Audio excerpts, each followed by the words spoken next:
Salut les gars, j'espère que vous allez bien. Alors j'espère que tout se passe très bien pour vous. On se retrouve aujourd'hui pour parler du Canada. Dans cette vidéo, je vais vous donner les étapes à suivre pour pouvoir étudier dans un cégep au Canada gratuitement et sans beaucoup dépenser.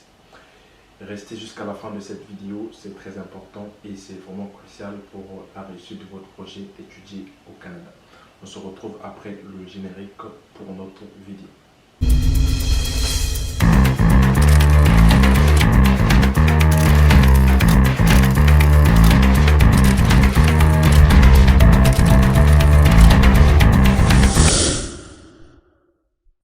Alors, je me présente très rapidement. Je suis Fabien. Sur cette chaîne, je vous donne des conseils et astuces pour étudier à l'étranger, en France, au Canada, en Allemagne et aujourd'hui aussi en Amérique. Si vous êtes nouveau, abonnez-vous, activez la cloche de notification pour être informé des autres vidéos sur cette chaîne. On passe directement au sujet du jour, c'est-à-dire parler de notre vidéo.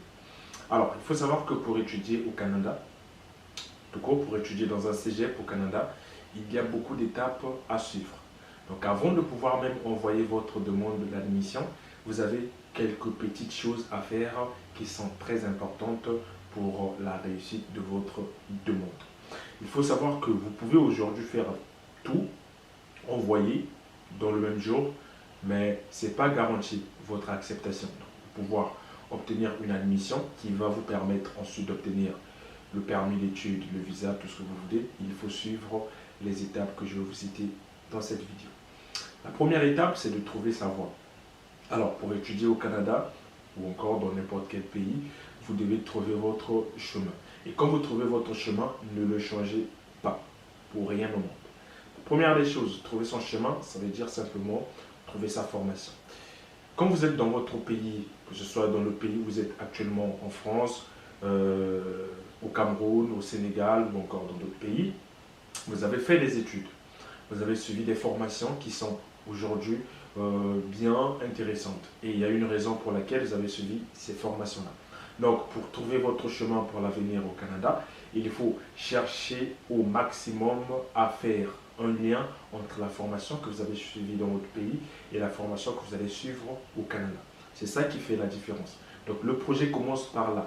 Faire la cohérence entre ce que vous avez toujours fait dans votre pays et ce que vous voulez faire au Canada. Ça, c'est la première des choses. Une fois trouvé cette cohérence, vous allez donc trouver une formation qui va de pair avec ce que vous avez fait. Si vous avez fait la mécanique, vous trouvez aussi une formation qui a une cohérence avec la mécanique au Canada. Ça, c'est la deuxième étape. Trouver la formation par rapport à ce que vous avez fait avant. Et cette formation doit aussi elle doit finir par vous emmener dans votre projet professionnel que je vais vous expliquer dans la suite de la vidéo. Une fois que vous avez trouvé votre formation, vous allez donc passer à l'étape numéro 3 qui est de choisir une école. Ça, c'est l'étape la plus importante.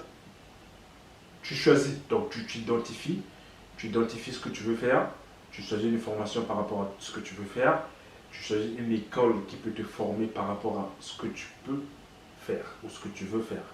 Alors, pour choisir une école, c'est très simple.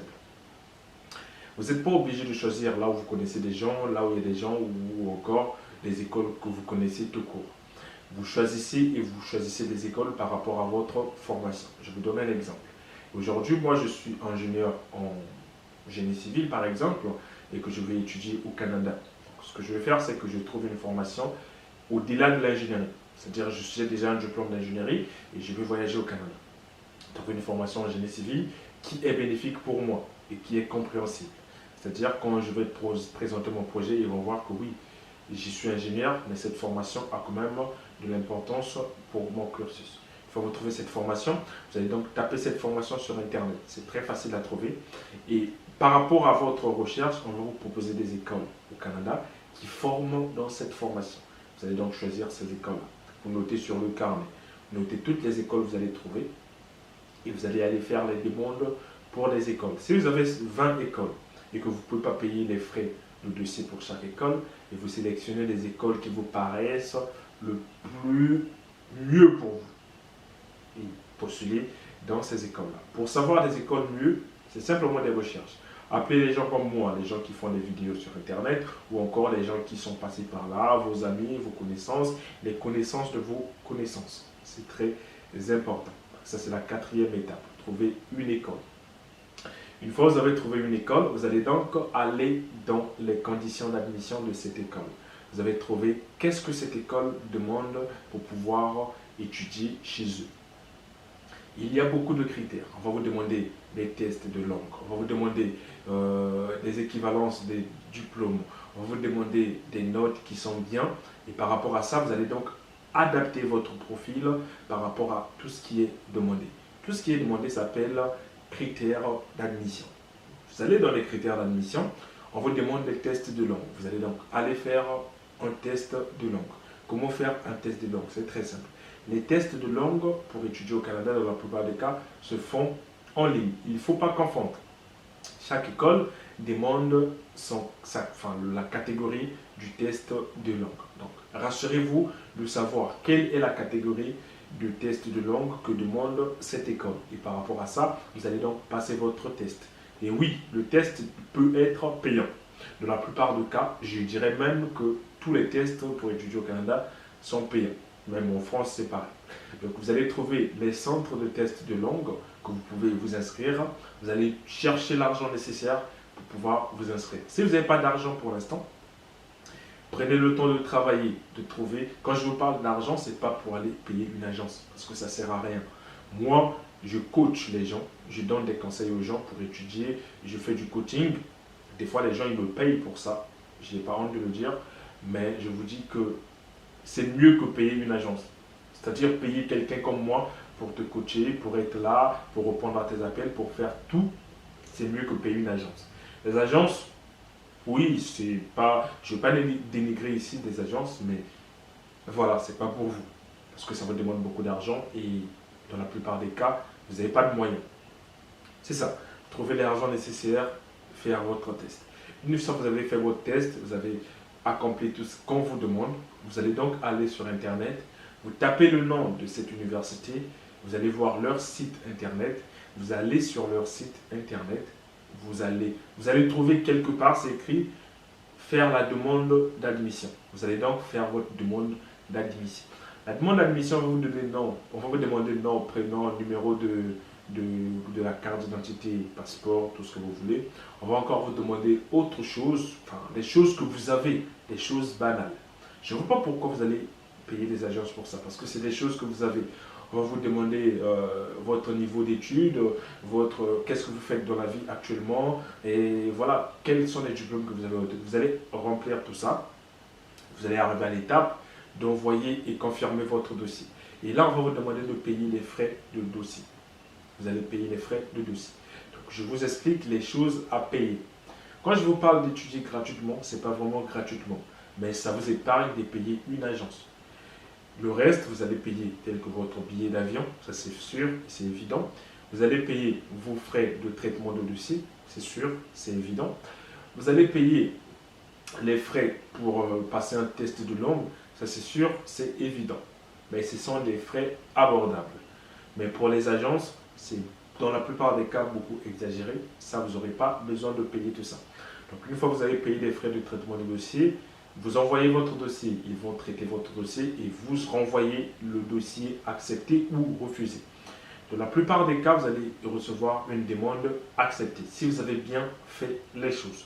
Et pour bien faire les choses, je vous invite à me contacter sur mon contact WhatsApp qui vous permettra de bien faire les choses. Moi, je vous coach.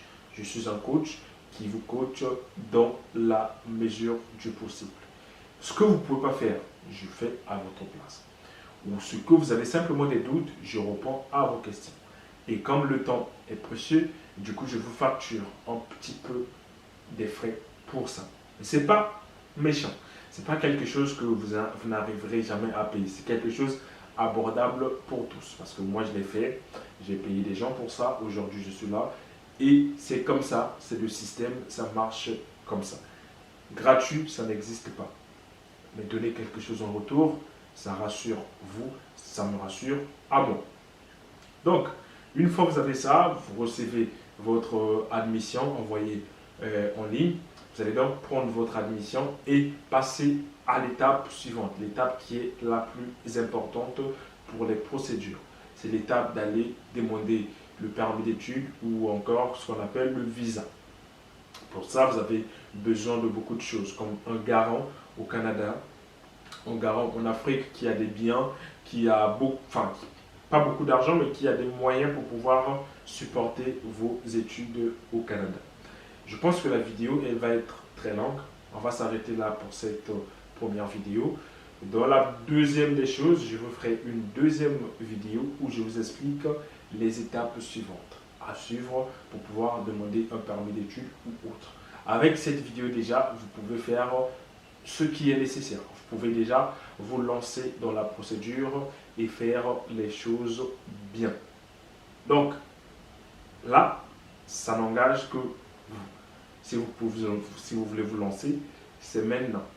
Si tu attends demain on va arriver en hiver, on va arriver encore et encore, tu ne vas jamais te lancer. Si tu as 2 francs, 3 francs, 100 francs, 10 francs, tout ce que tu veux, lance-toi maintenant. En étant sur la compétition, tu vas chercher des solutions pour régler ta situation. En attendant chez toi, calmement pour avoir l'argent, tu n'auras jamais l'argent. C'était Fabien. J'espère que cette première vidéo vous a plu. On se retrouve à la prochaine vidéo où je vais vous expliquer toute la deuxième partie, comment ça se passe jusqu'à l'obtention et même jusqu'à la réservation du billet. Merci, à la prochaine.